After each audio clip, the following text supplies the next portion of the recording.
Curtis Trades here, and today I'm going to show you how to change out the engine air filter on your 3-liter V6 Jeep Grand Cherokee.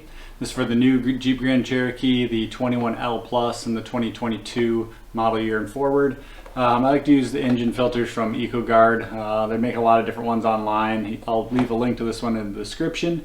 Pretty simple. All you need is a big flathead screwdriver and a 10mm wrench. You can just use a regular screwdriver too if you don't have a 10mm or if you don't want to. It's a little bit easier if you do.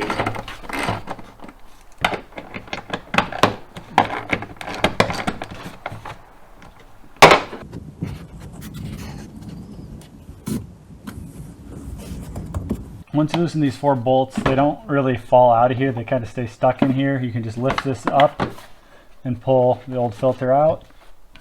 Not too bad, but probably time for a new one anyways. If you want to loosen this, you can, to take this whole thing off to put it in and out, but you don't have to. You can just bend this whole thing up. If you just want to take out the 4 bolts, it's a little easier. Either way is not too hard to do. And then when you're putting this back on, these little clips here need to seat into these holes, and then the top part pushes down on. So seat the bottom part first, and then flop the other part down, and then tighten those bolts. You can tell if you have it seated by pulling up on the back part, and it shouldn't lift up at all. If it's lifting up on the back, then you don't have these clips in the back you're seated. So seat those first, tighten the bolt down, and then you can be good to go.